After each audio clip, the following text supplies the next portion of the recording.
you're doing the work every day that represents ideals that the board puts together in policy and such. But really deeply appreciative of everybody's hard work to make it real every day. So thank you. And I just have the business to tend to of the meeting minutes, and I'll hand it over to you, Malia.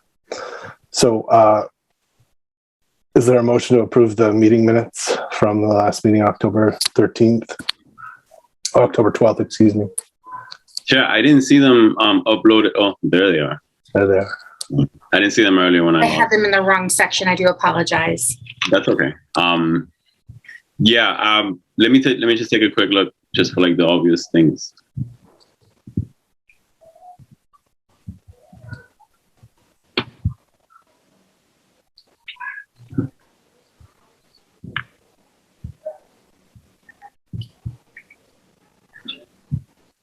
Yeah, we can move to approve them. I love how detailed our minutes have been. Great. And am I allowed to second that as the chair? Yeah, so I'll second that. Any questions? No. Any discussion? Public discussion first? No. There's nobody here from the public. Any board discussion? No. Okay. All those in favor, please indicate with your raising of hands. Okay. Unanimously approved. Over to you, Malia. Thank you. Awesome. Well, I hope, Adam and Roberto, this is super informative and helpful. And I think the process of developing our update this evening was great for us, and we hope to leverage it with the staff as well. These moments to kind of share with you guys what's happening, help us kind of synthesize what's happening for our own selves. So I think our objectives, Jesse, do you want to share the presentation? Well, and I'm sorry, before you do that, I hopped on a minute late. Do you all know everyone? Should we do does everybody know who everybody is by way of introductions? I'm going to just quickly, I'll just introduce people quick. So Katie West is our outdoor learning coordinator, give a wave. Carly is our middle school math coach up in my corner. Brooke has been here with you before, science teacher leader. Priya, high school math coach. Courtney, our tech integration coordinator. Gail is our director of resource and Title I strategy. Jesse, director of curriculum instruction assessment. And then Fiona, social studies teacher leader and Wabanaki studies coordinator. So the gang's all here. And Adam, thanks for acknowledging this group. This is a brilliant, passionate group of folks who you're going to see are leading critical work, and also doing things like Katie was driving the bus this morning. So I think this is a group of people who are leading a lot of really systems-wide work and also always willing to dive in to help with what is immediately needed to help make sure schools keep going for our kids. So now you can share that, Jesse. And so as we discussed, Adam, the objectives for this evening, if you can put it on present, Jesse, that'd be awesome. Thank you. Thank you. So our objectives for tonight are just to review progress on priority 1, which is our achievement and equity priority connected to strengthening tier 1 instruction / our curriculum priorities. And in doing that, we wanted to also review our resource investment in curriculum and assessment as a precursor to budget season. So I think this is something I've gotten into the rhythm of doing the past few years with the committee, which I think has been super helpful to get folks grounded in what are we actually spending on curriculum and instruction. And that then would lead to the follow-up meeting, which would be to talk more about what are we projecting as needs to sustain and deepen the work that we're on a path toward. And so in terms of the agenda, I'll give a quick frame as to like the bigger picture here, but then really this will be hearing content-specific updates from the folks that I just introduced. And then we'll zoom back out and Gail will give us a high-level budget review in terms of current investment and non-FTE related things. So that's the plan. And this is, oh, go ahead. Thank you. This is our first priority. We've looked at this before. But again, as a reminder, it's our achievement and equity focus, which is really on strengthening tier 1 or core instruction. And the strategies we're focused on are ensuring we have high quality materials that are coherent with a meaningful progression for students, the sort of competencies of teachers. So really helping to deepen equitable instructional practices through professional learning, and then to disrupt and replace structures that are barriers to equitable opportunities for students, specifically as it relates to access to rigorous and meaningful coursework. And then the next slide is a reminder that we have a broad district-wide instructional vision. This is something that's developed with the Portland Promise. This evening, you're going to hear from the different content areas, each of which have a content-specific vision. And then our broad district-wide vision essentially synthesizes the key themes and trends into a more simple document that articulates what we're looking for across classrooms and content areas in the Portland Public Schools. And it's linked here if you guys want to look. I'm going to move us quickly only because there's so much good content to get into this evening, but just wanting you all to understand that all of the different discrete pieces we're going to talk about today are reflected and synthesized into this bigger picture vision. So it all is connected into that vision. And this is just, I tried to share, Adam and Roberto, or one of you, did you get this PowerPoint from me? Has it come through? I was trying to share it. Yeah, I have it.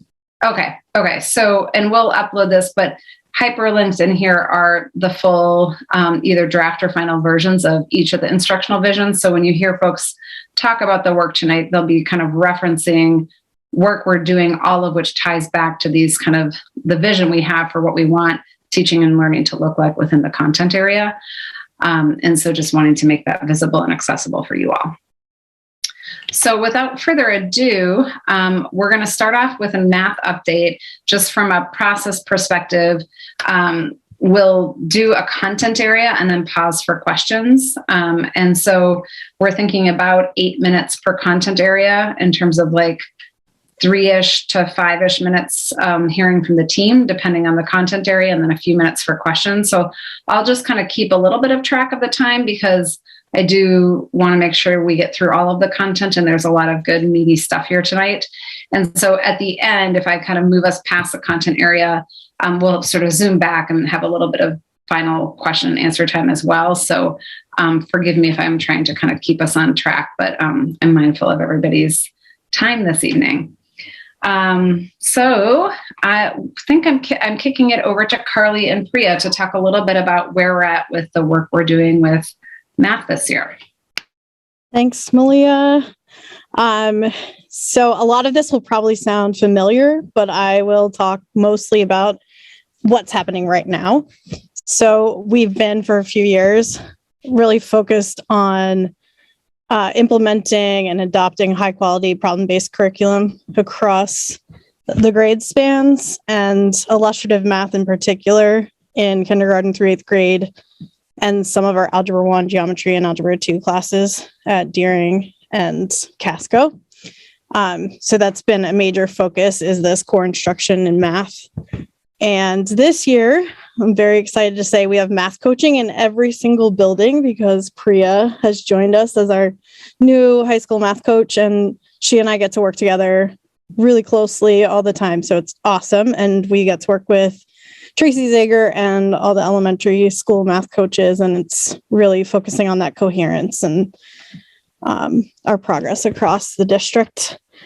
This year, in all of our professional development, we're trying to focus on equitable facilitation, which is kind of our jargony word for really putting in the supports and good teaching and practices that allow all students to access grade level math and become proficient in the standards of the grade level.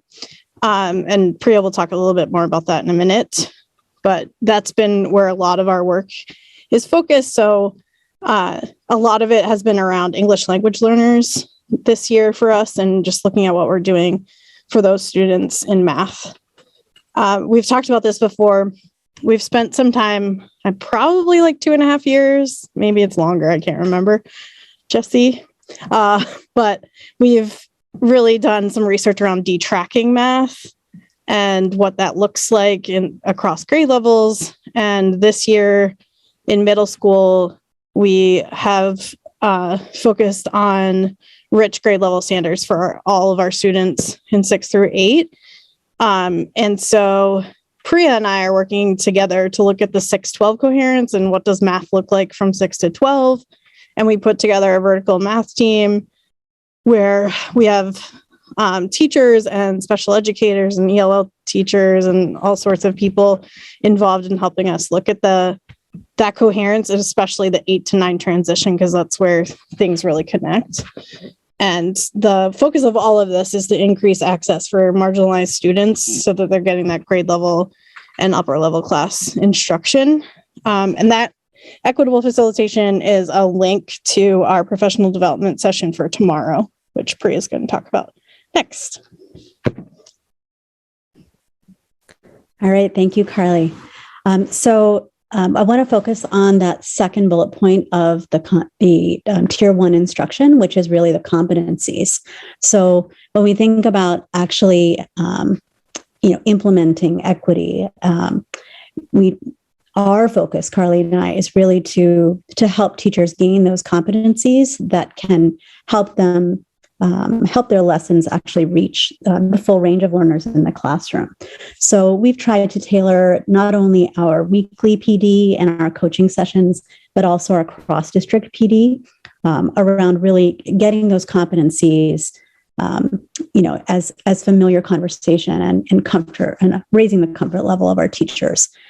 So tomorrow in particular, Carly and I and Jane Armstrong from our L department have designed two sessions, one tomorrow and one in January, to really help math teachers adopt kind of a set of questions around that we call SIOP.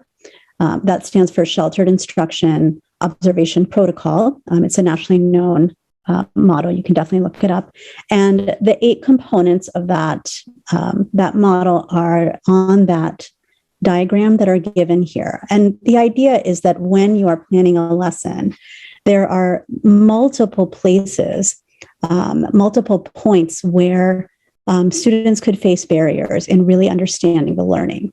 And so asking teachers to really closely examine all 8 pieces of their lesson planning, not just the singular paper that they're handing out, not just the lesson objectives, but really all 8 pieces that are listed in this model. And I'll just, we can read them and then we'll talk about the specific targets for tomorrow. So we have lesson preparation, building the background. So what do the students know already about the context of the problem? Comprehensive and comprehensible input. And so when we're planning a lesson and students have to kind of understand, whether it's the diagram or the word problem or just the context, can all students access understanding what the problem is? The strategies that you're using in the classroom, the interactions that students are having with each other, as well as with the instructor, opportunities for students to practice and apply what they've learned, the lesson delivery models. So that's not just, whether they're using technology or whether, what are the types of activities that the students are doing during the lesson.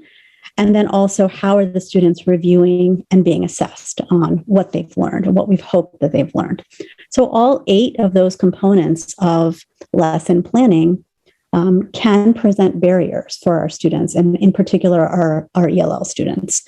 And so in our 2 workshop series, we're hoping to really ask teachers to delve into this and to examine one of their lessons, to co-plan with one of their colleagues. And we have strived to include our L teachers in our workshop so that they can be involved. And really, collaborate together to help all of our students. So tomorrow in particular, We wanted our staff to understand the diversity of secondary L students in Portland Public Schools and at their own school. If you open that slideshow, you'll see that each school has a series of graphs talking about, looking at the range of learners. And every school, as you know, has learners from, newcomers to, students who are, level 5, level 6, and level 4, et cetera. Then we want them to be able to use this information to plan lessons that are equitably accessible to the full range of students. We want them to understand the SIOP model, which is the diagram given here, and then to use elements of that model in the lesson planning. And then finally, intentionally collaborating with our L colleagues to identify the strengths and needs of the students and really designing math lessons together and building that culture using, this professional development time that we have and seeing each other as resources. And again, I invite you to check out the slideshow and send us any questions or comments if you have any. And we're looking forward to it. It's really a great opportunity to build that learning community 612 and to see each other as allies in lifting our students, all of our students, not just some of them. And I will throw it over to Jessie. Thanks, Priya. So as you all know, we've been focusing on math for about this is our 4th year of implementation, but math has really been a focus for about 5 years, I believe. And so we wanted to talk a little bit about data, not to say that we have as much as we would like given the pandemic, but we have some signs of some progress, which is really exciting. So in 2019, we gave the MEA to all students, and this is just data around the middle school, because this was in the first year of implementation of IM, which is, again, a high-quality problem-based curriculum aligned to our vision. And so we dug into the data. That's all the analysis on the right with all those colors. And basically, the headline was that in all the 3 strands, so, geometry, statistics, and then algebra, and then quantitative reasoning, in all 3 middle schools, when we taught the content by March, that our results were above the state average, which was great. Then the pandemic came. We didn't have data last year, 2020, but then in 2021, we had a new assessment. So there's a lot of caveats here, but there is some signs that in that 2021 year, we had some growth. And the reason why I'm confident in this is that if you look at some of the other grade levels, you're not seeing that growth because we didn't necessarily have this implementation there. So again, it's the beginning of some signs that what we're working on is working, and we're hoping to see more growth in the future. So I think now it's time to open it up for questions around math. Yeah, and I think we have a few minutes here. And then again, like I said, if we don't get through them all, we'll save some more space at the end. And I just wanted to acknowledge and welcome, I think Mickey joined us as well as Javier. Yeah, thank you. Adam, I have a question, just jumping in. So I just want to understand, so what's the MEA, is really standing for? The Maine educational assessment. So it's the state. Oh, okay. Okay. That's the state. Okay.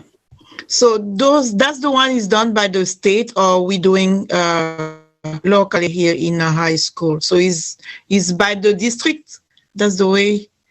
Yes, it's done by the state. So NWEA, we administered it in the spring, but it's something that the state mandates. And then we also did it in the fall, which is it's a new assessment to do that in the fall as well. Oh, okay. All right. Just because I just come out, so I think Priya, your presentation, and can I just ask a little bit? Are we implementing right now, or is something is going to be implementing next year? Or the model you just presenting earlier? So The PSYOP model, first of all, is something that has existed for quite a while, but this is the first time that we are pulling together all math teachers, grades 6 through 12, across the district in every school, as opposed to, this department has someone who's interested and runs a workshop that maybe is optional for them, or perhaps this particular ELL department has a close, so a lot of that work has been happenstance in the years past. And so this is the first time we've really said, equity is a priority and lesson planning is an important component of that. And so we want everyone to develop this competency and then use it and practice it. So this particular workshop that I've linked, Carly and Jane and I are running tomorrow. Okay. Oh, great. This is great. Yeah. Thank you so much. Thank you, Adam.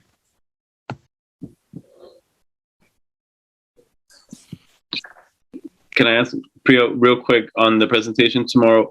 I pulled it up because you mentioned that you're using the building data as part of the building background information. Can you tell me a little bit more? How does that play in? Like, obviously, it's really important data, but in this context, can you tell me a little bit more about that? Yeah. So. And I'm hoping Carly also jump in, please, if I miss something. So it's really, of course, important to understand who our students are. And in a math context, it's, sometimes we get caught into a binary, like, we have newcomers, and then somehow we have people who are not newcomers. But there are elements of language that are barriers, all along that language learning spectrum, from newcomers all the way up to level 6.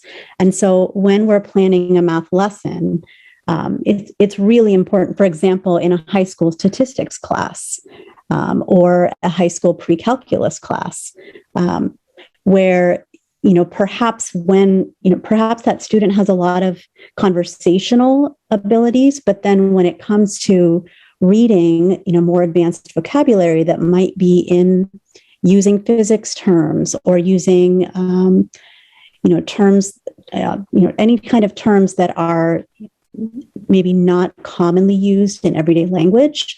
And we're expecting that student to have familiarity with that context.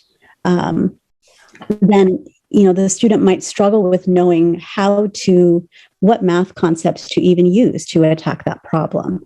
And so that's why it's so important to look at the range of students in your school, and then, going from there, looking at the students in your own classroom, and saying, okay, I actually didn't know that this student was, had scored maybe 3.8 on the access or 4 on the access. So I need to make sure that I build in some of that background knowledge. And maybe we have a class discussion about, this physics concept or this engineering concept before I give an assessment where their math knowledge is measured based on, whether they can apply that knowledge in that context. And unless you really have practice looking at that data and imagining, in your classroom, what would that student struggle with?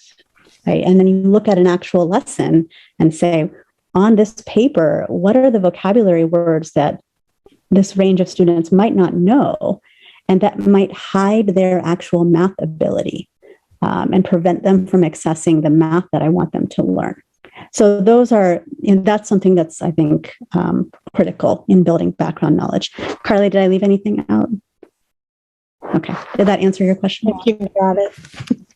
Yeah, that was really helpful. And my sense is that a lot of that probably happens kind of organically in buildings, because teachers do, as they engage with their students, they find out more about them other than what's in their classrooms. But what I'm getting is that this kind of puts a structure around that and facilitates that for a teacher, so that it becomes the culture in a sense, which is obviously I can obviously see the value in that. Great, that was really, really helpful, Priya. Thank you. So I might offer that we move to the next content area. But if there's other things you're mulling on, take note, because I do think we've structured this to have a little bit of kind of zoom out Q&A at the very end. So if folks are comfortable with that, I think we should keep rolling just to make sure we get through all the content. Great. So I'm going to give you an update on phonics. So this year is the first year that all elementary schools are using phonics in all K through 2 grades. I shouldn't say all grades there, but it's the third year of the rollout. So it took a while. Some schools opted in to do it all this year, and some started 3 years ago. We have 2 programs that serve different purposes. The first one is systematic and explicit, and it's aligned to the science of reading. It's called Lively Letters. And the second one is Teachers College Phonics, which supports the transfer from phonics to the reading and writing programs that most of our schools use in elementary school. We're also, because it's sort of the first year that all schools are using the phonics programs, we're working to build more consistency across all schools. So literacy coaches are meeting together on a regular basis and talking about implementation. And one of the things that we're doing is making sure that every student in grades K through 2 gets phonics in their classes every day, 15 to 20 minutes. And as you know, phonics is really fundamental to reading and sort of is the foundation of our literacy work. And so it's that component of like making sure that happens every single day is super, super important in terms of ensuring equity for all students. We're also building a common language sort of around the understanding of what it means to teach phonics in a quality way. And then we're also sort of building coaches' toolkits specifically around foundational skills, which are sort of the body of work that where students learn and to crack the code of reading. So what does this look like in action? So Lively Letters, first, the headline here is that kids love phonics, which is something that you wouldn't necessarily think would be true. And I would say that there were some people that were like, are they going to really like these programs? And turns out they love them. Lively Letters is multimodal. You'll see these letters here. They each have their own story, their own song, their own hand signal that goes with them. And then the units of study or the Teachers College Phonics has stuffies. So there's Gus, the dragon, and Rashid, what is Rashid? Rashid is, I think, an elephant. Anyway, there's stuffies that kids are super excited about. And I wanted to show this video because it really shows how students are kind of owning this work. They're really like internalizing this. This is a student that she was reading during independent reading. And you'll notice that she's doing the Lively Letters hand gestures to help her remember the sounds of each of the phonics, each of the letters.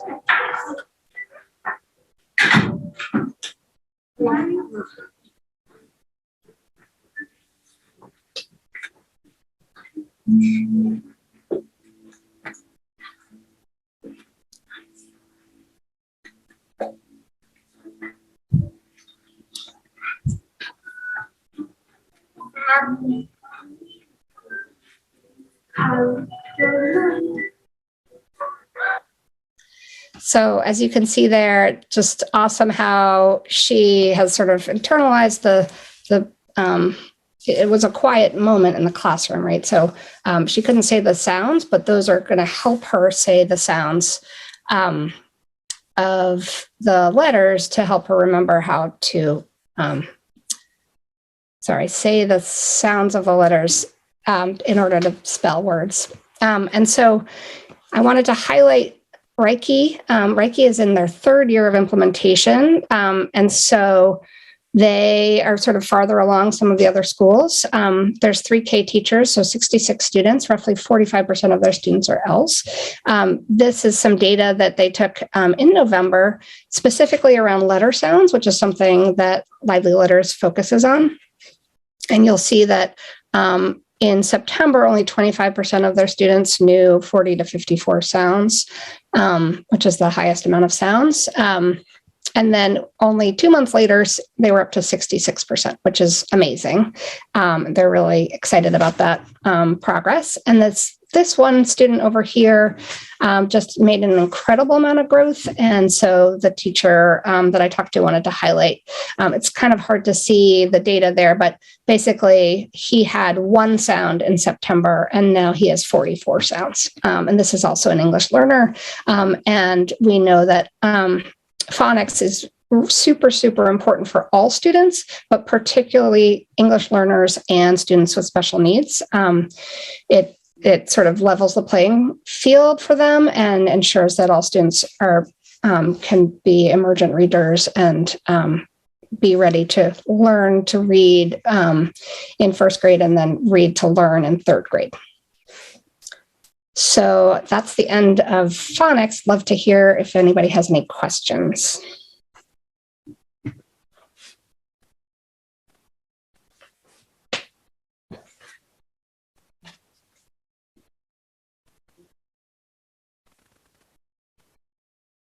Maybe I could stop sharing. I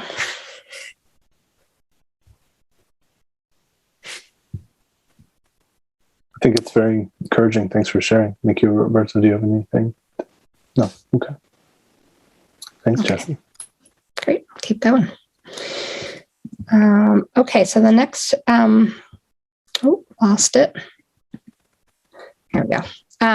So the next portion is around secondary literacy. We last year, during the pandemic, we brought educators together from across the district to develop a literacy for equity instructional vision. So that's one of the visions that Malia referenced at the beginning. And really moving towards more content-based literacy in terms of teaching literacy in all content areas, but really teaching literacy through sort of rich, relevant content that is meaningful for students. So the 4 big highlights of the vision are that it's inquiry-based, that our work that we do with students is really centers students, and that it's driven by their questions, that it's rigorous in terms of, and the way we sort of beginning to define that is around using complex texts, and I'll talk more about that in a minute. That through this work, students explore their identities and identities of others. And we talk about this using the terms windows and mirrors to think about how students could see themselves in literature or in social studies units or, scientists that they're studying, but they also see other people from other cultures as well. And that also students are developing literacy skills in speaking, listening, reading, and writing in all of those domains. And so the work that we're doing this year is it's similar to the math work in that it's 6 through 12 for secondary. It's all 6 of those schools, and actually Portland Adult Ed has been joining our sessions as well. And it includes all teachers except for math, which is I think some new work for us to do that. This really builds coherence across the schools and also really supports collaboration between schools. And the work that we're doing is really sort of answering these questions related to our Tier 1 goal, which is, how do we hold all students to high expectations? What does that look like in our classes? And really beginning to think about text complexity and how we define that. Again, in the context of relevant, meaningful work that teachers are doing. And then, while we're holding that really high bar for students, how are we supporting all students to get there? And we call those scaffolds. So if you think about a scaffold on a building, it's a structure that is used to access the building or to get to the top of the building. But ultimately, you want to take those scaffolds away so that all students can understand those texts and read them independently. And so to sort of illustrate this, there's this video. I'm not going to play it, but it's a great video if you have a minute. It's of Caitlin LeClaire at King Middle School. It was done a while ago, but we used it in our most recent session because it's really spot on in terms of what we're sort of driving towards. So Caitlin is the principal at King Middle School, but before she was principal, she was a social studies teacher, and she collaborated with both an English language teacher and an ELA teacher to teach a unit on A Long Walk to Water, which is a book about the Sudan. And they coupled it with a bunch of other texts that sort of supported students' understanding of what was happening in the Sudan at the time. And so it's a really rigorous, rich text. It's super meaningful. Students were really into it, and it was rigorous. And so there were, what were the scaffolds or the supports they put in place to help all students get there. One of them was this student on the right with the beautiful earrings. She talked about how, she didn't necessarily understand the vocabulary as an English learner, spoke French, and that this one of the scaffolds that she needed was to be able to understand the vocabulary in order to understand the text. These down here, down at the bottom right, are some of the scaffolds that we've been talking about in this professional development that teachers use in order to sort of support students to read that text that is rigorous for all students. So that's really the work. We've just begun. We've only had 2 PD sessions. We have another one in January. And after that, schools are going to sort of take that framing and do work within their own schools for the rest of the year in terms of, what makes most sense for them. So that's the update about secondary literacy. Can I jump a quick question, if I can? Yeah. Yes. For the literacy here, are we getting involved the library as well? So using some books from the libraries or encouraging the student to use some libraries for different content and contexts are to improve their literacy skills? Do you mean school libraries or Yes. public libraries? No. School libraries. School libraries. Yes, absolutely. Our librarians are very sort of integrated with our teachers and support them in whichever text that they're using. Sometimes there's a class set of books that a teacher might have themselves, or librarians support teachers to access books in the school library. Thank you.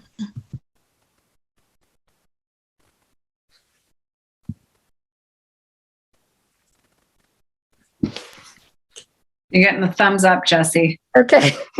Maybe, is it weird for me to go back and forth between the shares? No, I think it's helpful to just check and see if folks have questions. I might have freaked people out with my big time check on the math one, but we'll keep rolling. Okay. Social studies. I'm going to turn things over to Fiona.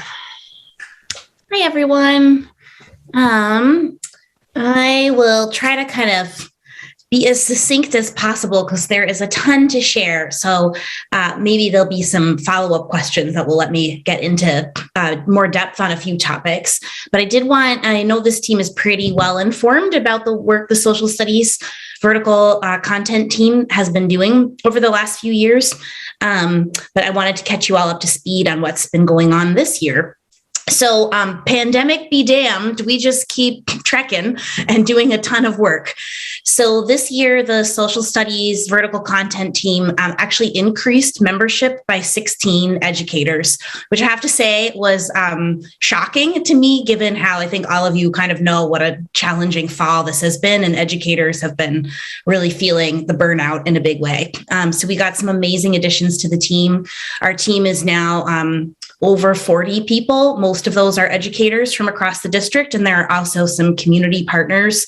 The Wabanaki Studies team works with the Abbey Museum, and the local Black History team works with Atlantic Black Box, another local organization committed to surfacing hidden history of Black Americans in this region and kind of in Maine, but then also sort of New England at large.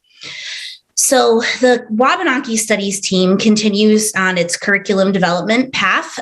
We will have all of the units drafted for pre-K-12 Wabanaki studies by May of this year, if we stay on track. And that really will make, that is the skeleton of the curriculum. There will be some refining to do, but the bulk of the curriculum development work will be complete by May. We are also actively fundraising for a film to accompany the Wabanaki Studies curriculum that would function as a central text, a sort of slow reveal documentary in short pieces that would follow students through their pre-K-12 education in the Portland schools.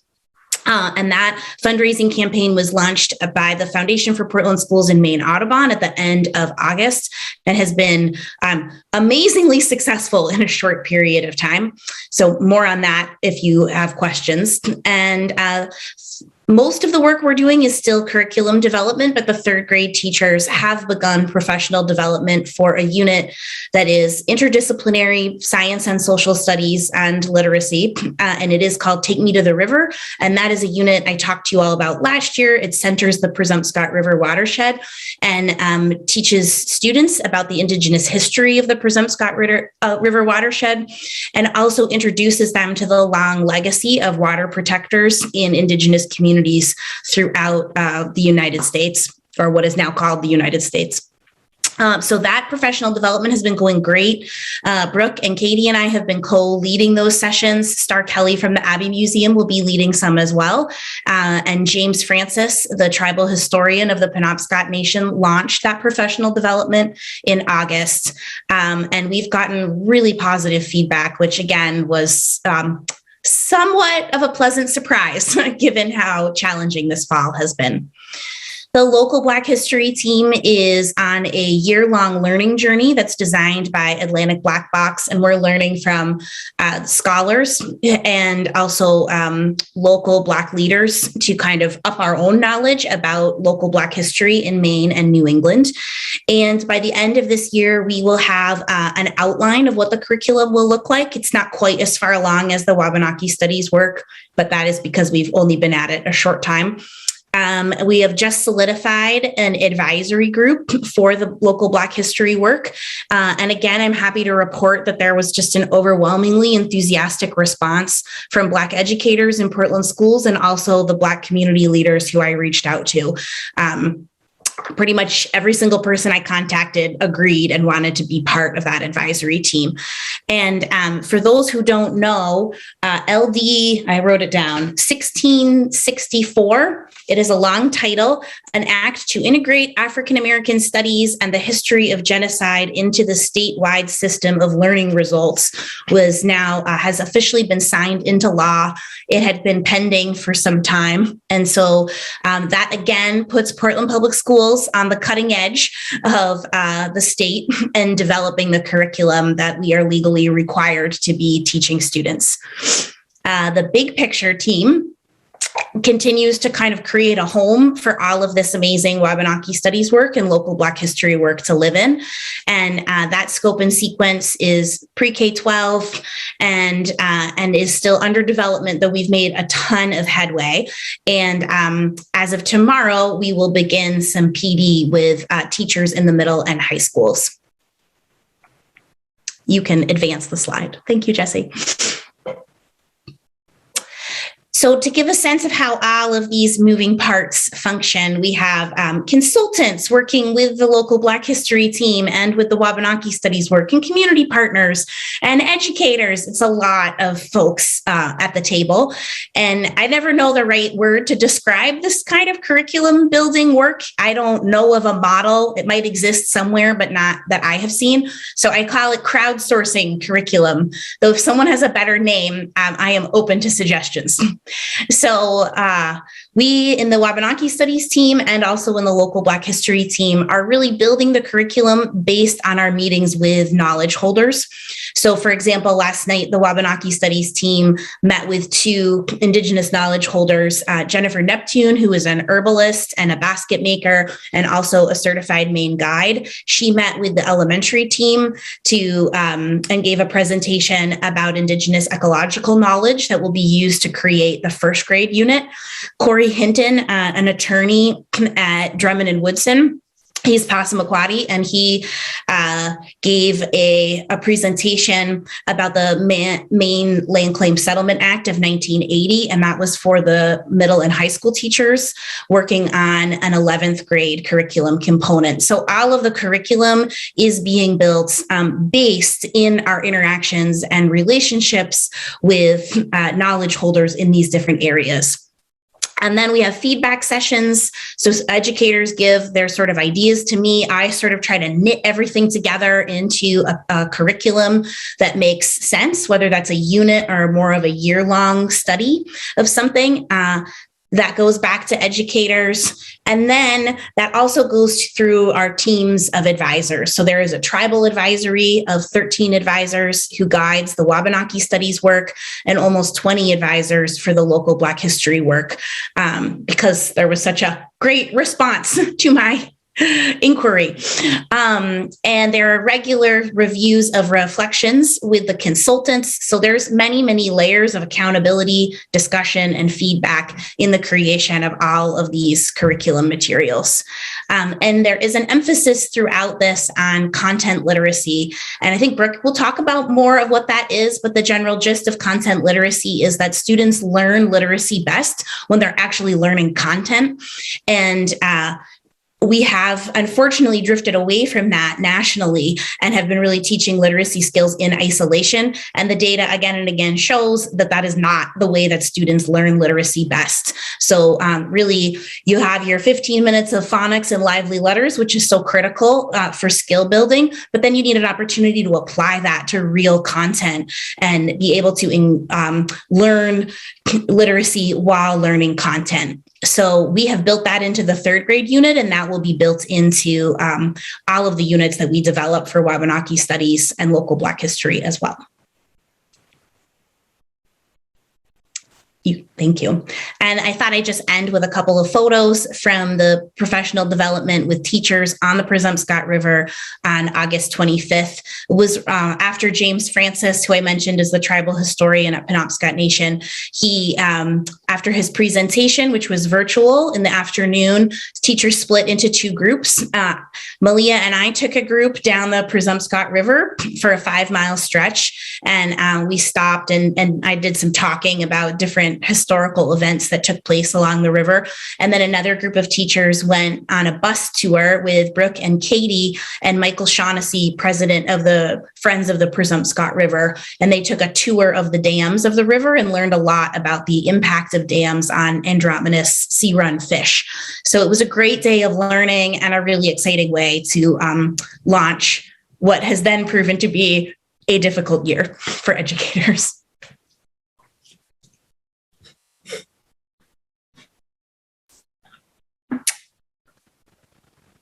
Questions? I will mention that the day that we went on the river was quite hot as well. That's when there are no photos of Malia and me. We're very sweaty. I was not going to put them in the slideshow.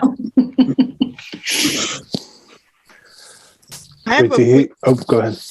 Oh, sorry. Yeah, Fiona, I have a quick clarification for the local Black history. So for me to understand better, I mean, now the curriculum development is more on the conversation dialogue among Black leaders and how to put the materials together.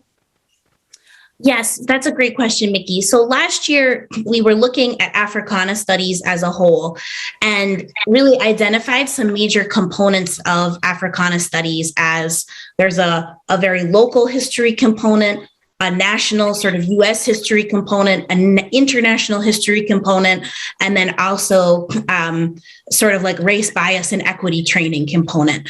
So after we kind of identified those 4 areas, we realized that local Black history was the area where there is virtually no curriculum that has been created. There are excellent resources out there for teaching Black history as it pertains to United States history.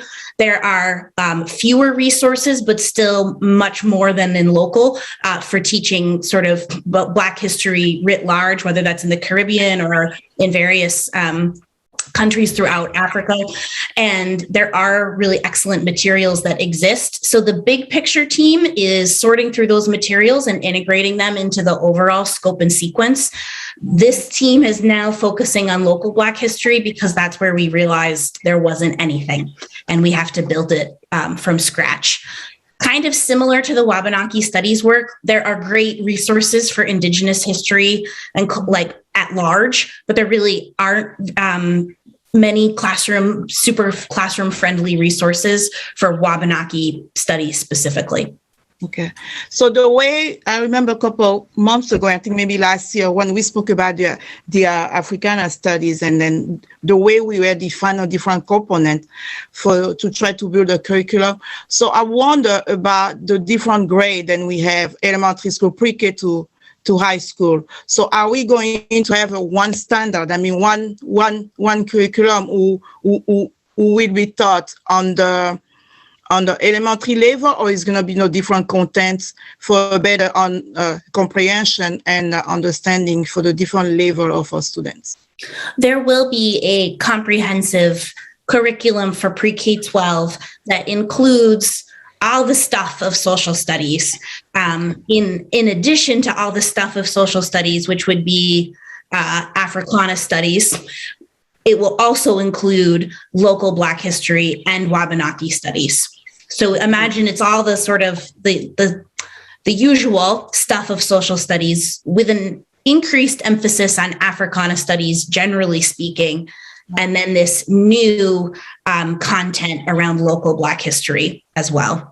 And I just want, yeah, that makes sense. But I just want to emphasize for that, sorry, then are we going to have a PD, a professional development for teachers? Yes. To be sure then the way they're teaching the local Black history, that's the way, without any explicit and implicit bias going to it. I just want to make sure that we're going to have a professional development before getting to teach any of those curricula. Absolutely. And Mickey, I share your same concerns. It's a lot to ask teachers without professional development. We'd really be setting ourselves up, I think, for causing more harm than good. And we could have the best curriculum out there, and it doesn't matter if people haven't had good professional development. So absolutely. And I think that professional development should be led by Black leaders as much as possible. Probably not 100%, given just who the team is at this point, but it will be my priority to ensure that professional development, that we have enough time to do it and that it is high quality and that teachers don't feel that they're being asked to do something they're unprepared for. Yes. I can see how that would backfire terribly. Okay. Yeah. Thank you so much. Thank you. Thank you for your thoughtful questions. Wonderful. I think we should move into, Adam, did you have a question on this? I have a couple. I think they're pretty quick. Okay. Is that okay? First of all, for the foundation campaign for the film, is there a name for that campaign? I don't see it on their donate page. It's not a public campaign at this time. We're doing outreach to private donors. Okay. And grants. Great. When is the third grade unit going to be rolled out? Like, when will students experience it? Next year. Oh, next year. Yeah. And for the advisory committees, are folks that are members paid? Yes. Okay.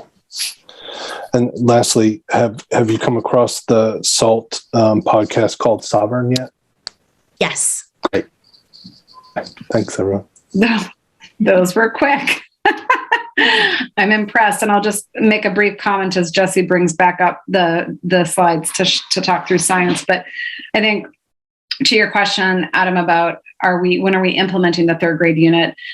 That's an example of, to Mickey's question, Fiona's been very clear that we have this very deep, immersive professional learning trajectory educators are going through this year as a prerequisite to being able to teach the material. So it's just showing you how we were developing it. Now there's this pretty intensive professional development all coming before actual implementation. So just kind of, that's an example of what Fiona was saying in response to Mickey's question. So, all right, I think we can move from this slide. This was some more looks like an action from social studies, and kick it over to Brooke. Great, thanks, Malia. So some of the science updates from this year, we had intended in September and the beginning of October to have some really in-depth professional development for our 2nd through 5th grade elementary teachers on instructional pedagogy that would align with our science vision, as well as rolling out the first of the district developed life science units. And we know that the beginning of this year and this year continues to be incredibly difficult for teachers, and it would be highly irresponsible and actually disrespectful for us to try to roll out a bunch of brand new teaching and learning for both students and teachers at the beginning of the year. So we did press pause on the rolling out of that professional development, but we look to run the professional development on the instructional pedagogy at the end of the school year, such that in August we can roll out the life science units to teachers and have them all the materials in their hands so that they can teach those units starting next year. That being said, in October, we did run optional professional development on the Amplify Science, their physical science units. So there'll be 3 different units per grade level for elementary. The life science, physical science, and earth space science would be the 3rd topic area. So we did have professional development that teachers could opt into and then make a decision if they wanted to try to teach those physical science units in their classrooms this year. And so I do have some information on a final slide about, we do have Amplify units now in every school building except Ocean, that they have grade level teams that are trying the Amplify Science units. And what's really great about the Amplify Science units is it's not just providing really high quality next gen science standard aligned curriculum, but it has the literacy built in. So when Fiona was talking about content-based literacy, we know that the elementary teachers have a lot on their plates already, and trying to see how we were going to add social studies and science back into the classroom required us to really look at how we could show that teaching literacy skills through the content area and not in isolation was a way not only to get those subject areas, the content areas back into the classroom, but also to have that that Velcro, if you will, that those literacy skills can stick to, because students are deeply engaged in the content of social studies and science. So the Amplify units have literacy components built into the work that they're doing. There's also online components where students are doing simulations and modeling, both through the computer and then a lot of modeling on paper as they try to figure out the answers to the questions or phenomena that have been posed to them at the beginning of the unit. While we are not rolling out the 3rd grade Wabanaki and science lessons this year, we are going to do one component of that, which is all 3rd grades across the district with the help of a grant from Maine Audubon, where they're providing the equipment, aquarium, chillers.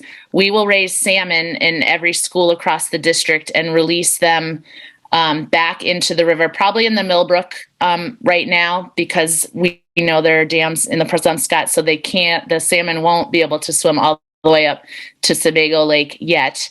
But starting that work of teachers learning the technology of raising salmon and students understanding one of the ways that they can be of service to the river and to the salmon.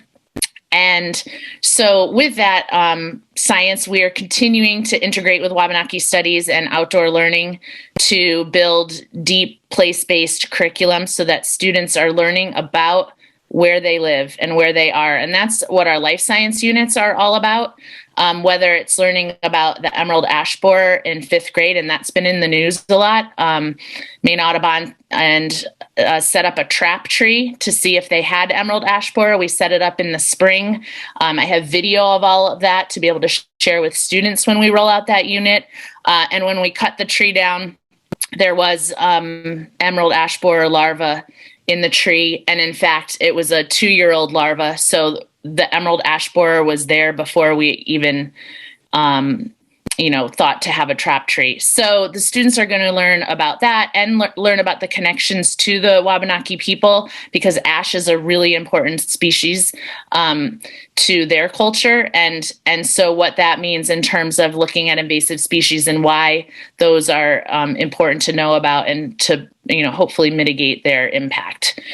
The vertical science team had been focused on creating the new science vision, and now in grades 6 through 12, we'll really be looking at the scope and sequence of what we're teaching across those grade levels, in particular looking for gaps and redundancies to make sure that our students are getting all of the science they possibly can during those middle and high school years.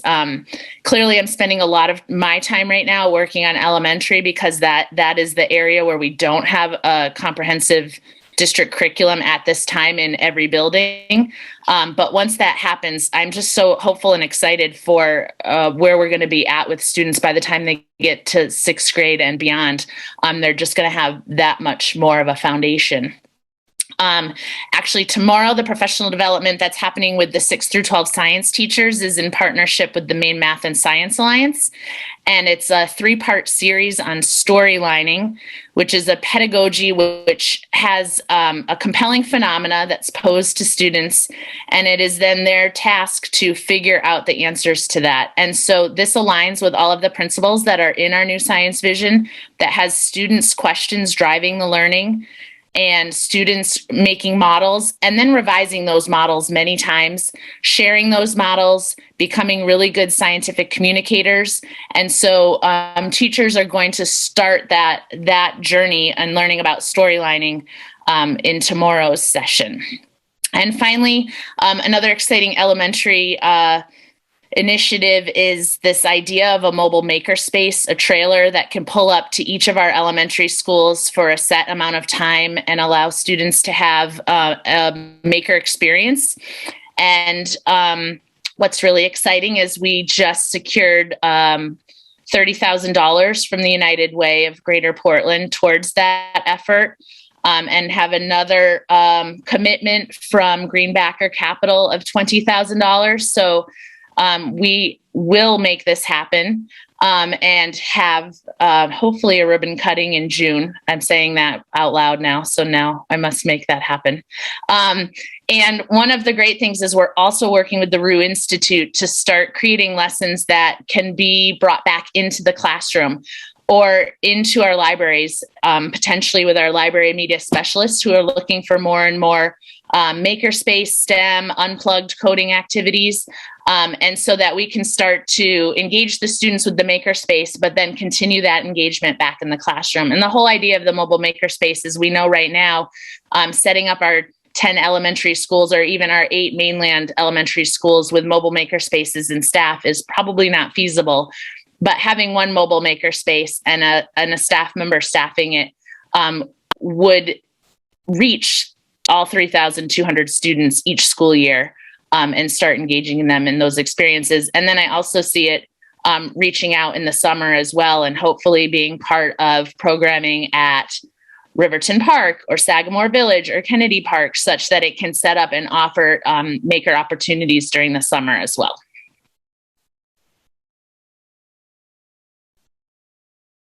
So these are some examples of Amplify Science in action with students. The first picture shows one of the books that comes with Amplify Science, and the students are doing a think, pair, share, where they've read some of the material and they're talking about what they see there. The second picture is the 3rd grade balancing forces unit. The phenomena is a magnetic train, and the students are trying to figure out, how does a train that's not touching anything move? And so this is one of the activities that goes along with that. And so is the page that's shown there out of their investigation notebook, where they're talking about energy transfer and coins. And finally, the last model that a student drew is in the 4th grade Waves, Energy, and Information unit, where a mom dolphin is communicating with the baby dolphin and back. And so you can see the student has drawn lines trying to show that the sound is moving through the water, or how the sound is moving through the water, so that the two can communicate with each other.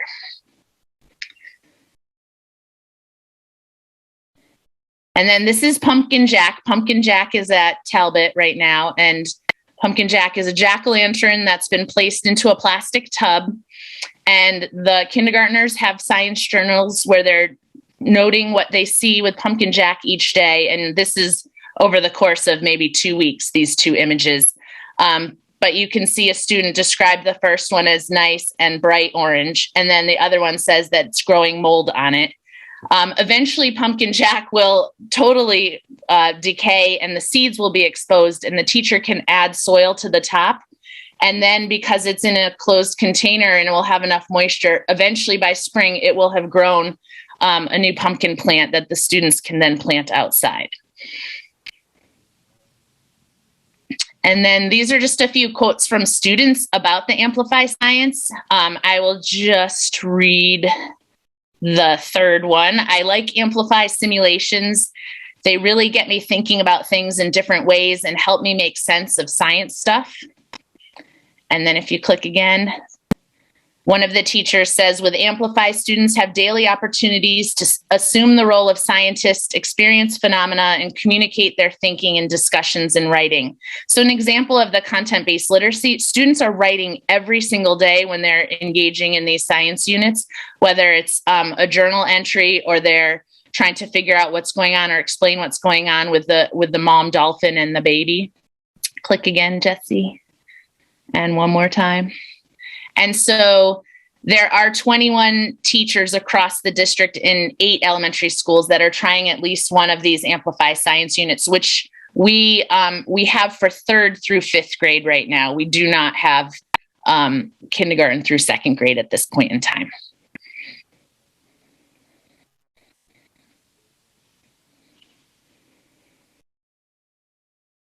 Thank you, Brooke. So same thing here.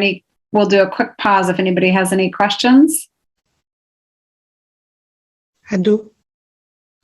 Go ahead, Mickey. Hey, Brooks, thank you. You're Coming welcome. back to you. I just want to get some clarification. The life science, I saw then he was on pause. Are we moving that one forward or we just stay with the Amplify physics? Right now, the only ones that are being taught in buildings are the physical science. The life science we're going to roll out next year. We have developed them. It's been teams of teachers from Talbot who have been working with me since I was on my sabbatical and working with Maine Math Science Alliance on this pedagogy. And so we've been building those out. Fiona has been part of some of them, depending on if the Wabanaki is integrated or not. Katie West is now working with me on a bunch of them, but those are not in teachers' hands yet, but that is the intention that in the fall they will be. Okay, so the second group, quick question, do we have enough material? Because when I say then, Brock, then the science, especially the living science, you cannot be able to implement the biology under any kind of microorganism living spaces if you don't have any material. So the labs is so important because they need to have the hands-on to make sure they can do some STEM research on the cells. So this is why it's going to make more sense when we go to the living science. So I just want to make sure that we are are we going to have enough equipment at least to start going with the practical, technical support with the curriculum together? Otherwise, it's not meaning just to go with the curriculum. Everything needs to be the technical and practical hands-on. Absolutely. Yep. So the Amplify units come with all the materials that are needed for those units, and those consumables will last many years, and they're not difficult to be able to get more cups or flour or whatever. We just did a modeling mixtures lab with the 5th graders yesterday where they were investigating different ingredients, and so it was they didn't know what was in it, but it was like food coloring and vinegar and flour. So at the elementary level, we are making sure that folks have what they need. We've also talked about at Lincoln, they were able to get new microscopes for the school, and we want to be able to eventually make sure that each of the schools have the new sets of microscopes such that one school's not teaching on one type of microscope and then another school and another one, and we're trying to teach, it just doesn't make sense. So at some point we're hoping to update those equipment pieces as well. Okay, I'm watching you. Thank you so much. I know. It's amazing. I cannot wait to come and look at and to be able to visit when we start the life science. I'm so excited to go over the microscope again. Thank you. This is great. You're welcome. Thank you.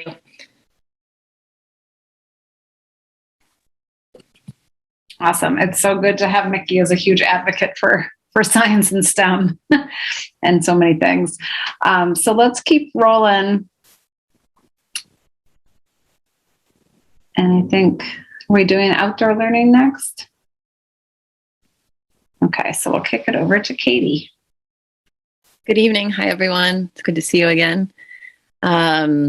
First, before I begin, I just want to say again, what a delight it is to work in a district that is a national leader. And again, I was in a conversation with Green Schoolyards, and they're presenting about this philosophical idea of how a district would do this. And when they saw I was on the call, they're like, but you're doing it. So there's still people coming up with the philosophical, and yet here Portland is really forging the way. And it's such a just a joy to be in this role. And with that said, we all know that with the start of the year, the best laid plans went out the window. And so this fall, I've been prioritizing my responsiveness to the arising pandemic needs. So as you know, at the school board meeting in September, I showed the 4 phases. And so that phase 1 has really become the priority all fall, really just getting students and teachers outside for health and safety. So I was able to have the opportunity to lead PD, an intro to outdoor learning for about 260 staff at the elementary level, and then some optional PDs as well. And the focus of this was really working with teachers to rebuild their confidence, because although we would think that everyone would start right wherever we left off in May with outdoor learning, there were great setbacks. Teachers were quite discouraged, as Fiona and others have said, really exhausted. And so we're less likely to go outside. And so the intro to outdoor learning really was, the goal was to give them classroom management techniques outside with these larger classes, as well as how they can do transitions and activities that would be able to keep the students' attention while then moving into whatever the curricular piece they were working on that day. Or it could be also as basic as just how to take their students outside for lunch or snack. So it was varied. And later I'll talk about the teacher sentiments, but they really seem to help the teachers begin to take that step back. So but as we look, keeping in mind phase 1, as we all know, that's not going to end, and there's many more parts to it as far as the structures, the infrastructure, gear that we've been working on. But I'd like to move on to phase 2 and beyond, just so I give you a sense of what's going on there. And that's integrating experiential education, place and project-based learning, and environmental literacy into curriculum and Tier 1 instruction. So this is fairly in-depth, and we've just begun the work.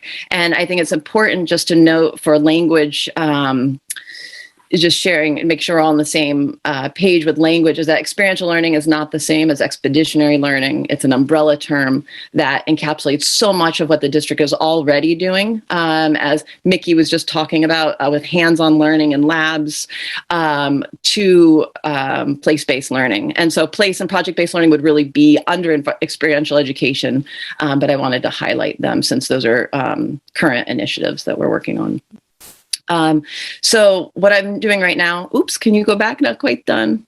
Thanks so much, Jesse. So I'm preparing to launch the 10 core teaching practices for building environmental literacy this spring, as Brooke and Fiona talked about, integrating outdoor learning into the Wabanaki Studies and Science curriculum. And the environmental literacy ties right in with that. I've started a listening tour of teachers, administrators, community members, to identify what we're already doing and where we still have growth and potential growth. And then also I'm working on writing the larger vision of how outdoor learning intersects with experiential education, environmental literacy, health equity, and social justice. And the piece I just want to say here, though I could talk for a long time about this piece, is it's really important to understand as we move forward that outdoor learning was a term that was coined for the pandemic. And that what I'm trying to do is really broaden it to a much more comprehensive language that encapsulates what we're doing as well as the new work that's coming. And as I do that, there's a lot of layers to peel back so that we're doing it in a way that has integrity and keeps in mind the benefits for all students and equity. So go ahead, Jesse.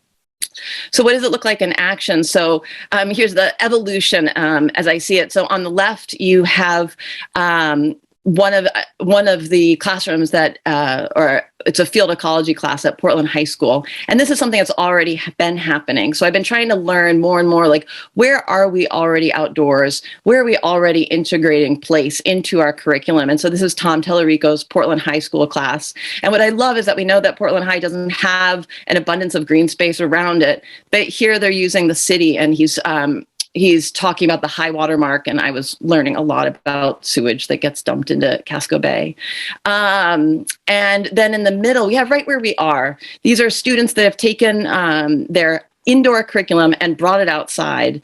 And I love this picture because it's kind of reddish because they're under one of the shade structures that were secured last year. And so showing that teachers are actively engaging with phase one, and many are starting to ask for what they can do to integrate more deeply. And then where we're going is you see a student engaging in one of the 10 practices for environmental literacy. And so this student is out working on a nature journal or a field journal in the woods. So you can go ahead to the next one. One of the unexpected things that I didn't anticipate was how much the teachers would benefit from the experience of being outside. And then that led to deeper realization that if teachers aren't deeply engaged in the outdoor experience, it'll be very hard to bring it in a meaningful way and a successful way. So you have teachers on the left that are all doing observation spots outside.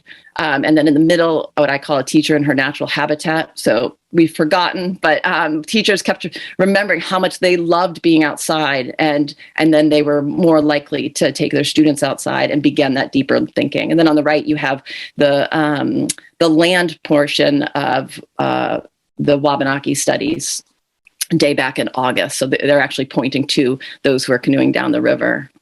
So again, showing how teachers are getting the outdoor learning so that they can integrate it. And then one of the quotes I'll pull out is, learning about teaching outside was a breath of fresh air I did not know I needed. I have been saying how hard it is to find my teacher legs this year. After being outside for the PD and learning about teaching outside, I think I just found them. I'm ready to go out with my students and excited about it too. And sure enough, that teacher called me up a week later and said, hey, can you come model for my classroom how I might take this book that I want to read out into the woods and do a scavenger hunt that work some literacy principles, and it was really fun, and she's now going outside more. So I just have one more slide. And this one I wanted to share because it really captures the heart of what teachers are feeling about outdoor learning, which we know trickles down to the students. So here we have one of the pre-K teachers in the top left, and I did a PD for that group, and this is the email I received the following day.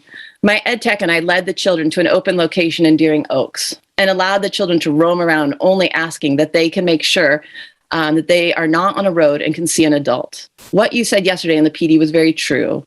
They did not want to run away from the group. They were propelled by their collective curiosity while we watched them interact and explore the world around them. They were so small next to those large trees, but their happiness seemed to dwarf even the tallest of oaks. We gathered after some time, and each child who had been given a paper bag to collect natural objects got to present their findings. We did a scavenger hunt and created a physical structure made of sticks that represented our time at the park. It was a wonderful day, and I, oddly enough, feel like I can breathe again. And that touches my heart because we can have all the most amazing curriculum, as I think someone said earlier, and if the teachers aren't in a place where they can deliver it with the intention and the quality and the care that we are putting in, it's not the greatest curriculum. And so I think that there are some really promising ways that outdoor learning can weave into our instructional vision that the teachers will find really benefits and brings joy to their work.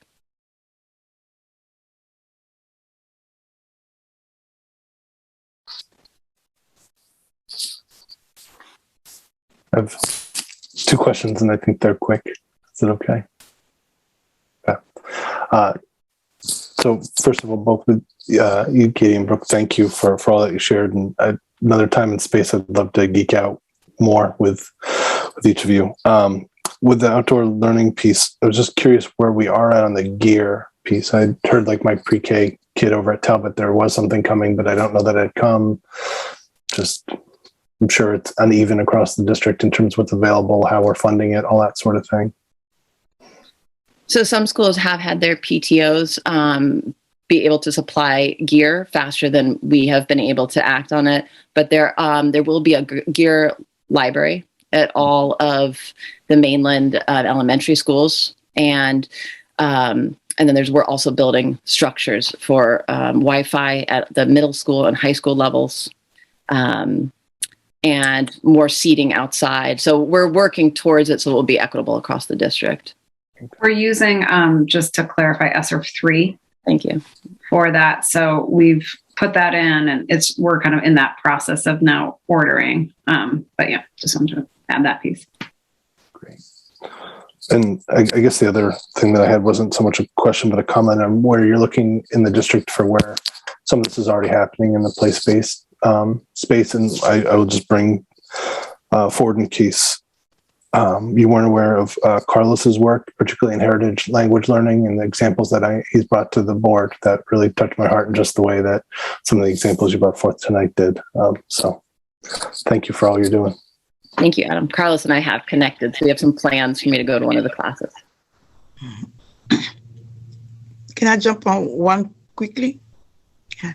Thank you so much. This is amazing. I'm just wonder about the winter, I think, because this is just the best approach for social emotion recovery for our students and our teachers as well. So I think the way I see a better approach for the social justice is like they are going outside of on the nature and own that nature about learning all of them together. So I wonder about winter. Are we going just to have the outdoor during spring and fall, or are we building something during all year?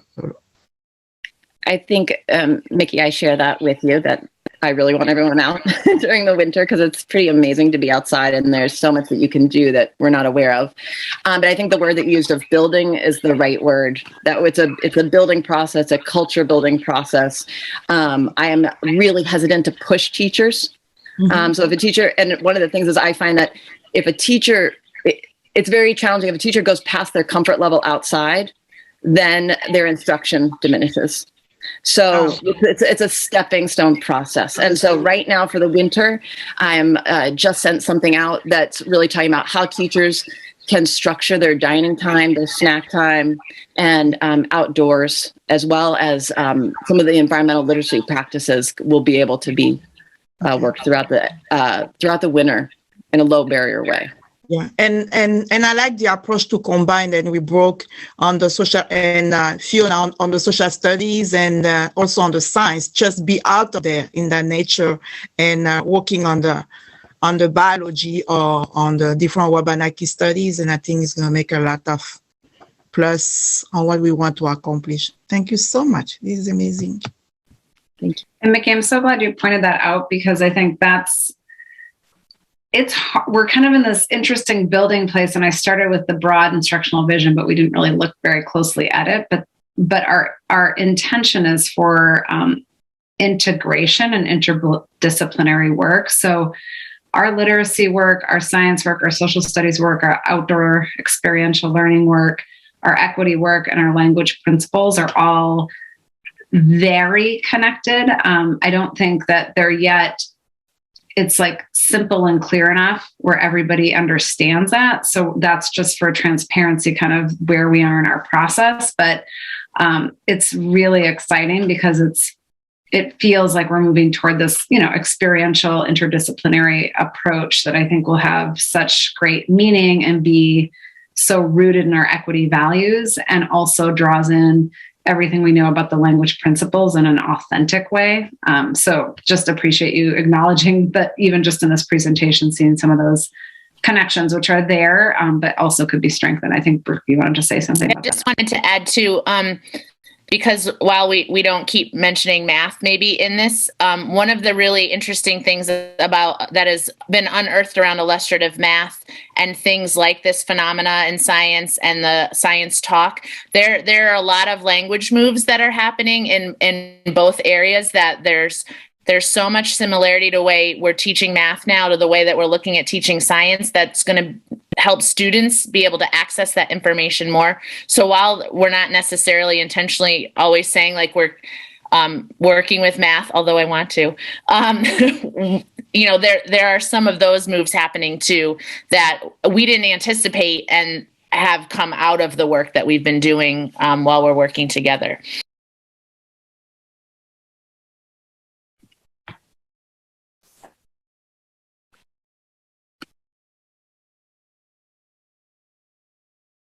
Awesome. So right.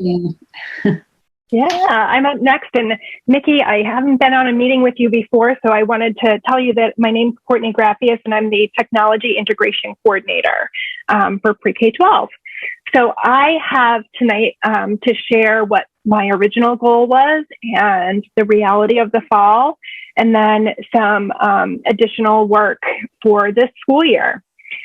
So originally, my goal was to build on remote teaching from last year, where we went one-to-one with all of our devices and all of our students, and to integrate technology into our instruction and assessment.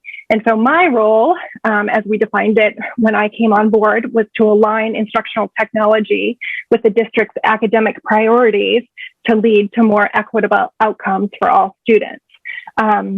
And then kind of the reality as we stepped into September was that there was more quarantining. And so I stepped back from some of the original work I was doing in the summer to doing some hiring and orienting and then supporting remote learning liaisons and dedicated subs for each of the buildings. So that's been an ongoing process since September. And then the other thing that I focused on was culling a bank of lessons for our elementary students and remote learning resources in case students needed to go remote in support of teachers. And so that at the elementary level, the remote learning liaisons could coordinate with teachers to post those lessons that were called for students who had to be on quarantine. And then we learned about some buses that may not have drivers, and that we may need to prepare some work for students to have at home in case they were not able to be picked up for school that day. So I worked on preparing packets for elementary students in that regard. I've spoken a lot about elementary, but the work with the remote learning liaisons and dedicated subs has also been at the middle and high school. So that's kind of been a reality of my fall. But in addition to that, I've been doing a lot of work as a liaison between the IT department, the academics department, and the schools. So working with building tech coordinators and principals and other folks that are within buildings. And something that I've been doing is taking a lot of the applications that students used last year and the year before during pandemic learning and determining high quality digital tools and how they connect to our instructional vision. So I'm going to ask Jesse to proceed the slide. And this here is an example of our catalog of district-approved apps and software. And so it's just a little bit of a snapshot that shows you what the application is, with a little bit of a description for teachers and how they log in. And it's a kind of a one-stop shop for teachers to know where they can find applications that we've approved. And that means that they align to our vision. The student data privacy agreement has been signed by the application. We have budgeted for that, and then also that it works on our machines that we have, our Chromebooks and our iPads.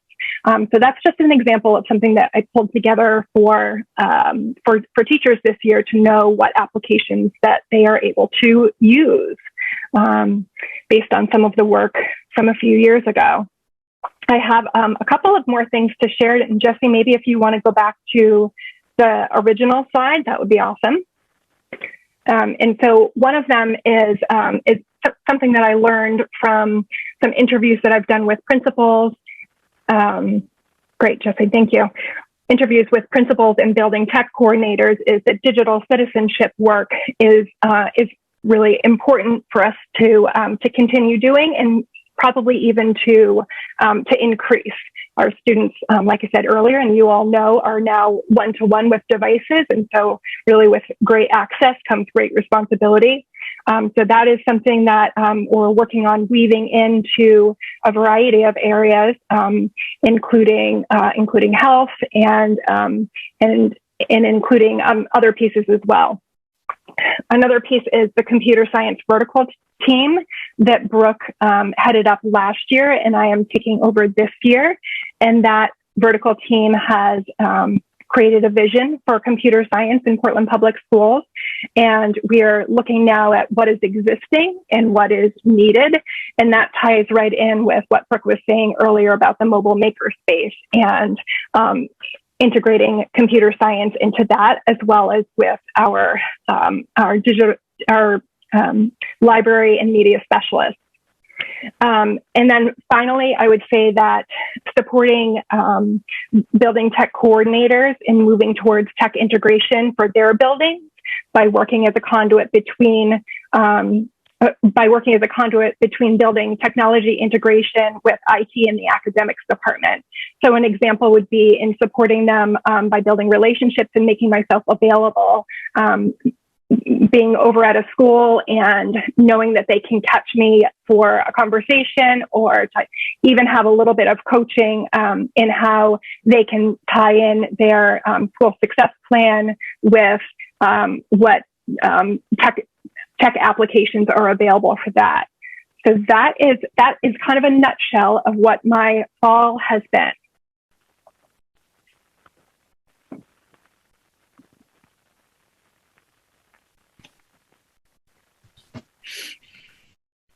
Good to go? I'm sorry, can I just jump? That's quick.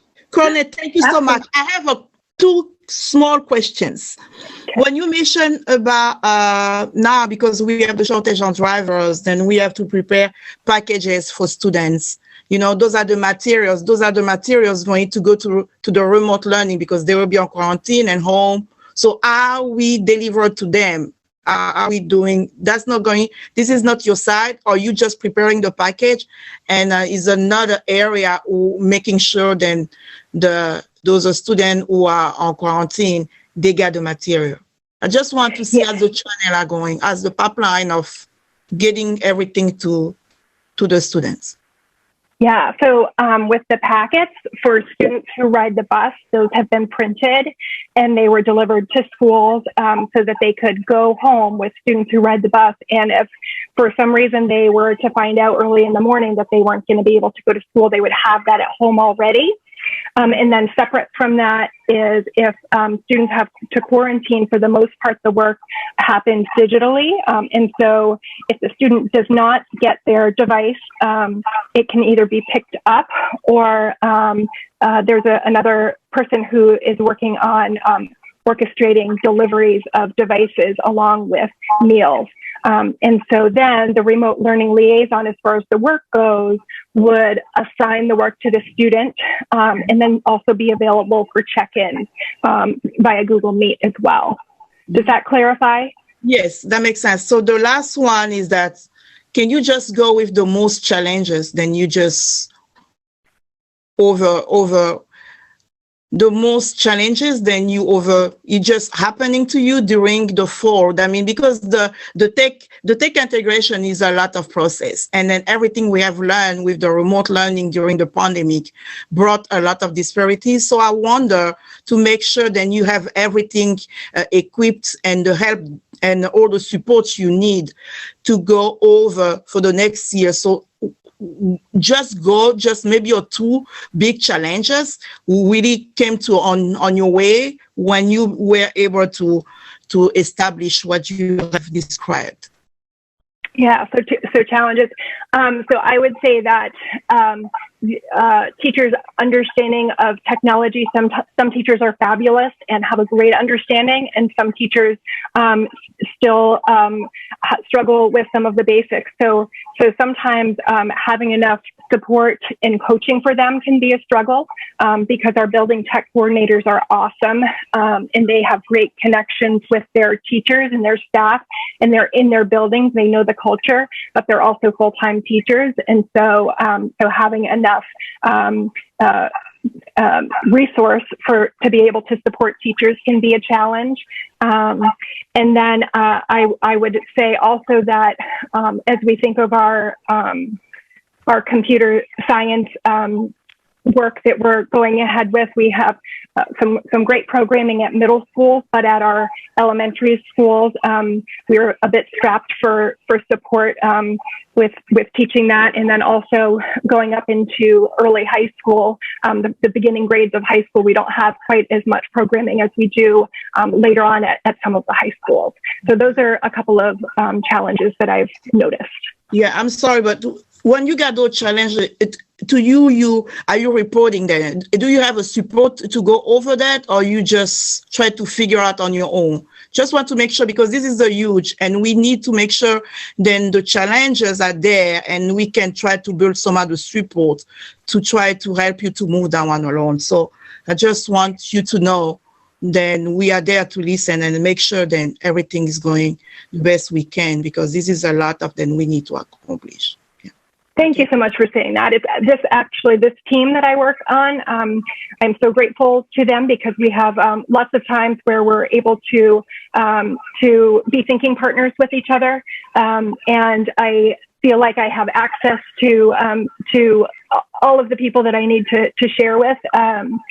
And being new to Portland schools, it's been a wonderful experience to feel like I can share what I need to say, and then we can make a plan for a realistic plan for what needs to happen. So thank you, Mickey, for sharing that. Good to hear. Thank you so much. Thank you, Cody. Yeah. You're welcome. Thank you.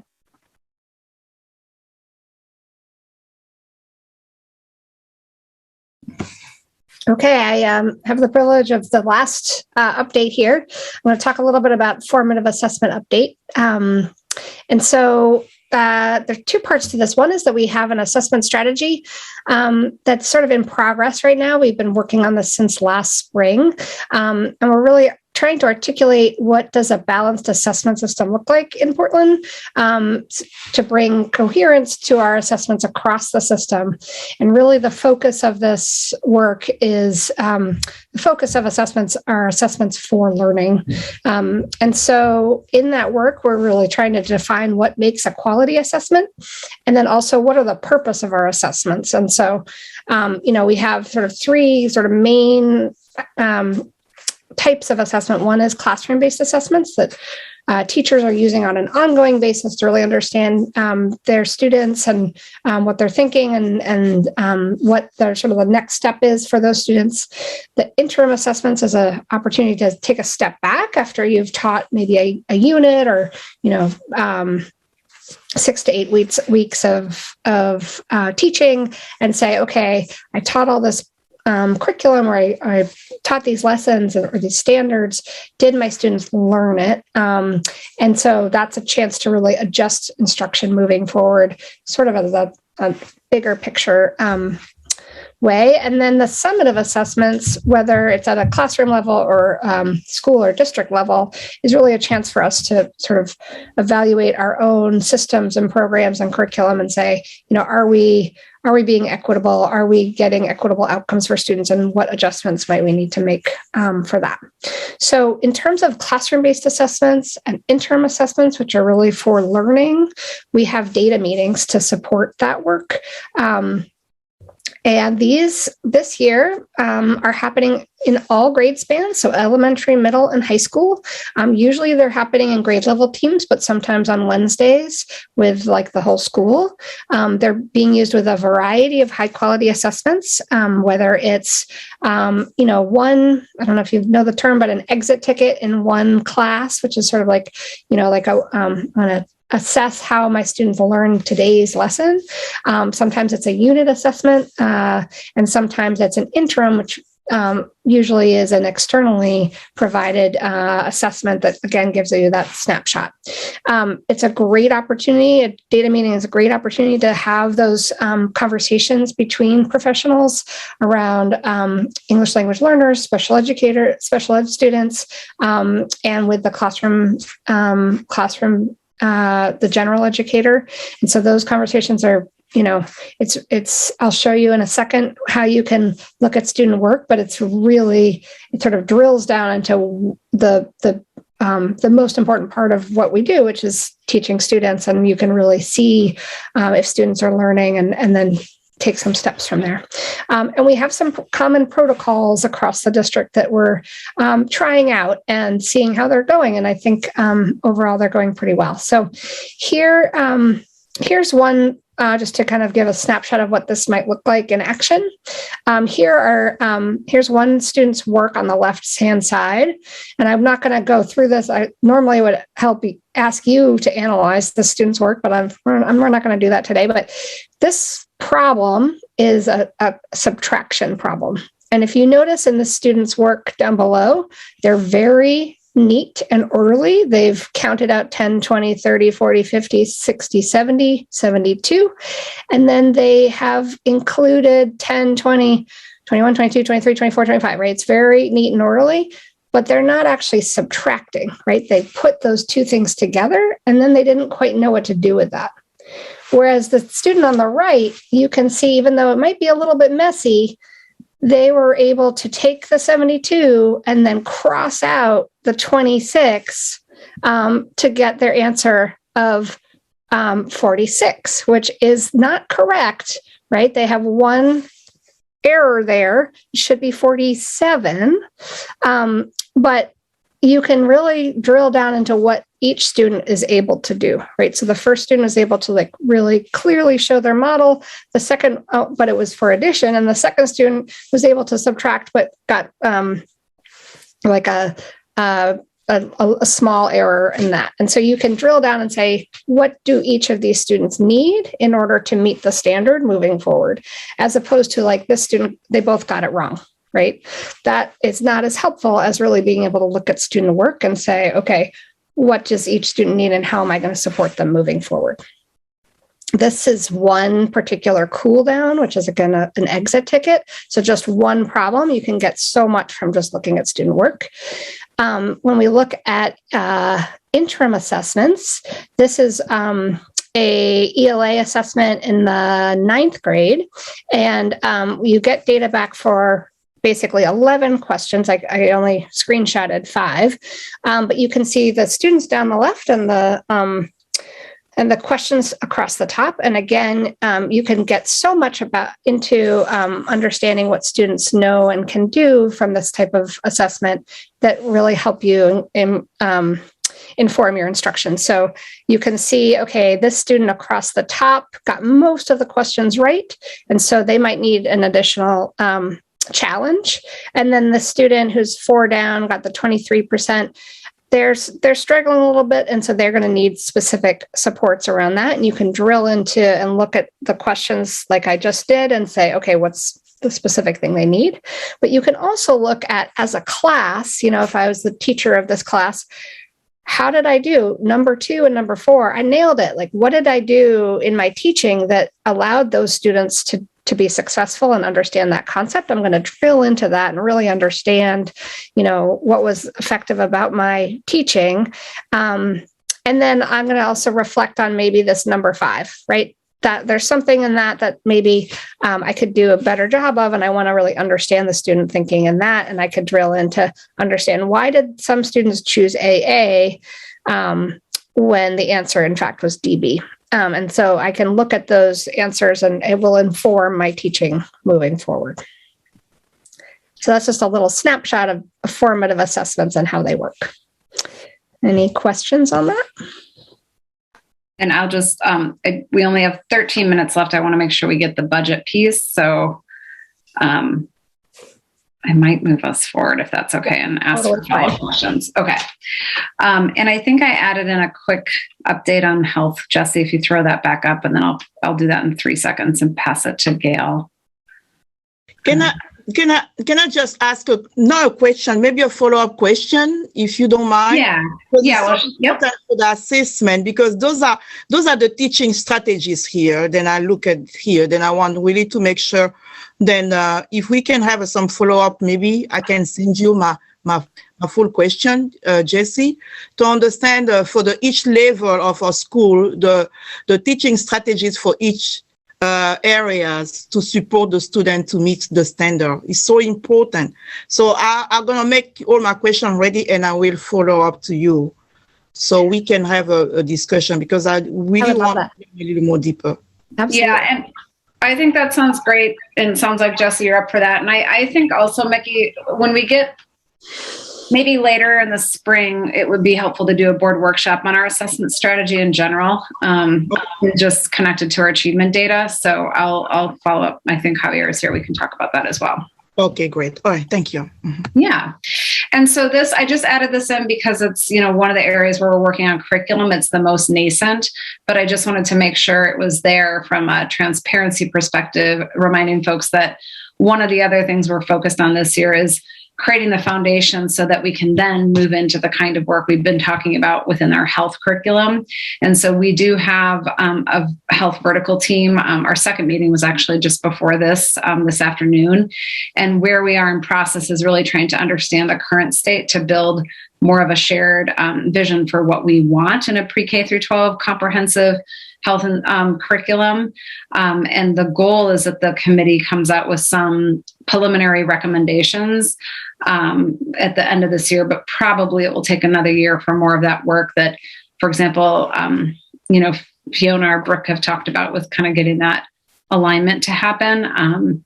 So today we had a really great discussion. Aura from the board is a member of that vertical team. And so just, again, nothing much to talk about here, but making sure y'all are aware that that's a body of work that's more nascent, but is really finally getting some momentum.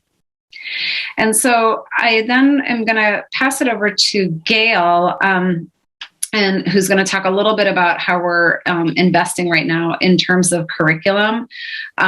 Today's data that she's going to share with you is really just about what's happening currently. And again, this is a little bit of seeding, some information and context so that when we get to talking about what do we need to do in the next budget to sustain and deepen the work, folks are grounded in some of this perspective. So Gail, kick it to you. Thanks, Malia. Hi, everyone. I put together this slide to highlight how we're funding the various content areas that we talked about tonight under the priority one, excuse me. And along the left, you see the funding source. So as you recall, we have a district academic budget and a local budget.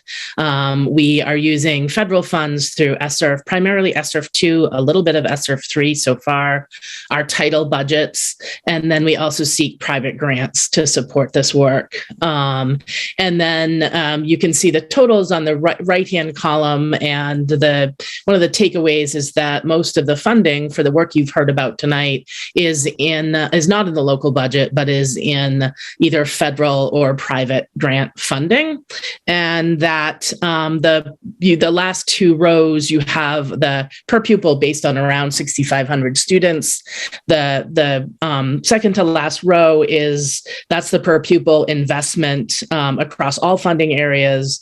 And the very last row is if we did not have that grant funding, this would be the investment for that domain just from the local budget.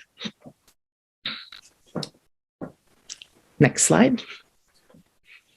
And then this is a breakdown of the types of items we spend the money on. So, for example, in math, we had three major categories. We spend it on the materials, the curriculum itself, which might be books or access to software, on online resources. It might be paying the teachers in the social studies work groups to develop curriculum. And then the second row is our contracts and professional development, which is the teacher training portion that you heard about tonight. And then there's some investments that don't really fit in those two domains. For math, that's just a small portion that supports our math teams and math meets. And in science, that is our investment in Title IV federal funds for summer programming, which, as Brooke said, we hope is dedicated to the mobile makerspace. And you can see here that predominantly we are investing in these high quality curriculum materials with a smaller amount in the teacher training. And you'll see that outdoor learning, science, and tech integration are primarily, or I've noticed they're primarily funded in grants, which is understandable for outdoor learning and the sort of a tech integration, because as that emerged as needs through the pandemic. So those are more nascent initiatives and areas where we could use the COVID relief funding. Next slide. So just some notice things as I put this together. 60% of the funding needed to advance priority one work is in grant funding. Nearly 75% of the investment is in high quality materials.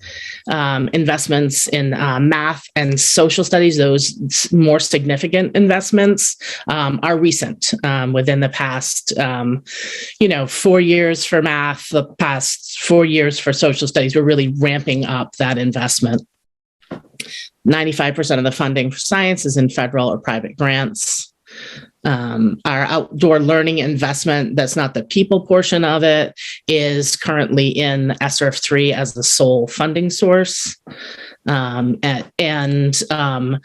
As you heard people talk about where we're at with the work, you could see a future, right? This work is ongoing. We're talking about launching professional development next year. There's a path and a road that we're on so that some of the needs we have that are in federal funding will still be a need after this year. And that in addition to the private grant funds that you saw on the slide, we do have over $80,000 in grant applications still pending in the area of social studies to support the Wabanaki curriculum development and professional development. Thank you, Gail. Jesse, we can kind of come off the thank you presentation. And I know we only have 5 minutes left, but I'll kick it to you, Adam, to see how you want to manage any questions. And we, of course, can follow up as well. Sure. Any closing questions or comments from the board? Not from the board, but before we leave, I just would like a second. Okay. Well, for myself, I just want to say thank you. This was a powerhouse presentation, both in terms of who's presenting and the quality of what was presented. And it's really encouraging to see all the work that's happening to implement these things. It's a tremendous amount of work, and, duly noted on the challenges that you're finding as you've come in this year. That kind of, I don't know what the right metaphor to use is, but hurting or tired and bedraggled and all sorts of things. So thank you for sticking to ambition of doing better amongst that context. It's, again, been an honor to be here to learn, to push, to ask questions, to be have answers revealed along the way. And just thank you. Thank you all, Malia. You've been a great partner to see through see this committee through this year. So Javier, over to you. I was going to say similar things. I just wanted to thank the team for an amazing presentation. I know that, I was emailing with Malia on a separate topic, and I just said that this was great for my soul to just see the tremendous amount of work that you guys are doing.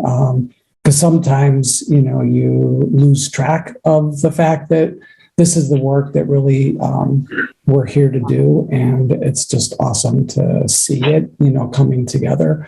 I think for the board, just, that last piece on the funds was not, as accidental, but really to, underscore that in order to do the type of work that you heard about, it requires significant resources. And while, so some of the things that are highlighted there are things that are one-time expenses, a significant amount of this is not one-time expenses, and it takes this level of commitment on an ongoing basis to really be able to advance the work that we're talking about doing here. So I think, as we enter budgets and, there's always the pressure to reduce, and there's the pressure to sort of focus the dollars at the classroom level, that is a choice. And if we do those things without, supporting the level of staff and capacity that you saw today, you will not see the type of work that you saw today be what results from those investments. So I think it's just really important to, for me to just remind you of that, which, you guys know that I remind you of that all the time. But I think that this was a tremendous example of the amount of work and the quality of the work that can be achieved when you have, a tremendous team doing this work. And I just want to thank Malia, because you've done a tremendous job of pulling this team together and keeping this team focused, while at the same time understanding the incredible challenges that we are under and our teachers are under, and sort of, understanding how much to do and how much to sort of hold back is, a tremendous art, and you are a master practitioner. So I just wanted to say that.